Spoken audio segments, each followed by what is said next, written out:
এই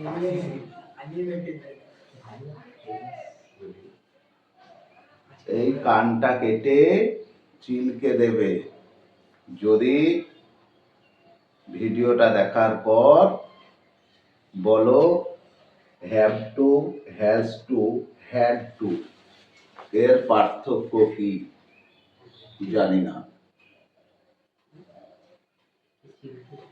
বিষয়টা খুবই কঠিন, বাট এই ভিডিওটার পর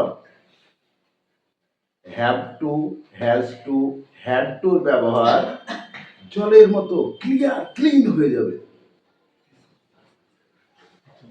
ইংলিশ এবার খাবো তোকে। দেখো, হ্যাভ টু আর হ্যাজ টু এটা প্রেজেন্ট টেন্সে বসে। তাহলে হ্যাভ টু আর হ্যাজ টু এই মামা দুজন বসে প্রেজেন্ট টেন্সে, আর হ্যাড টু বসে, এই আঙ্কেল বসে পাস্ট টেন্সে।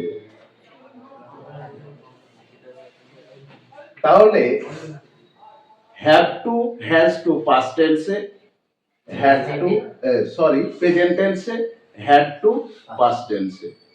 তাহলে হ্যাভ টু, হ্যাজ টু কোথায় বসে, বা have to, has to, had to মানে কি?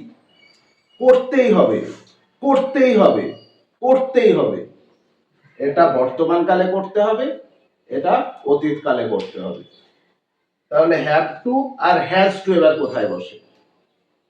যেমন আই হ্যাভ টু,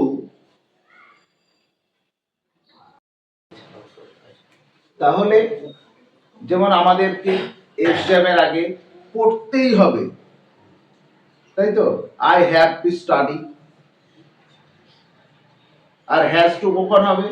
যেমন যদি আই বাদে যদি একটা জিনিস বোঝায়, আই বাদ দিয়ে যদি একটা জিনিস বোঝায়, আই বাদ দিয়ে যদি একটা জিনিস বোঝায়, একটা জিনিস বা একটা মানুষ। যেমন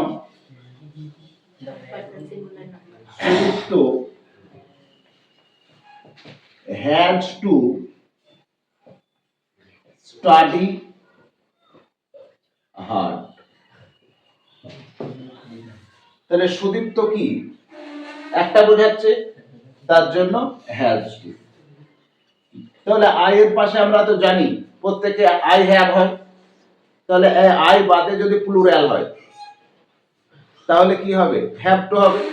যেমন I have to take medicine.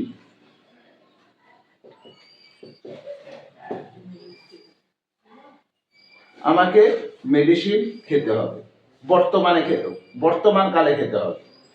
এবার দেখা গেল আমাকে মেডিসিন খেতে হয়েছিল, তাহলে কি সেটা?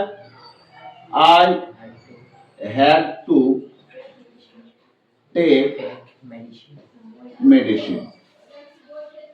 তাহলে বর্তমান কালে হ্যাভ টু অথবা হ্যাজ টু, আর অতীত কালে হ্যাড টু। ক্লিয়ার? এরকম এবার আমরা অনেক বাক্য করতে পারি, তাই না? হ্যাভ টু আর হ্যাড টু। তাহলে ভিডিওটা যদি মিনিংফুল মনে হয় তাহলে তোমরা লাইক, সাবস্ক্রাইব করে দেবে। Good morning.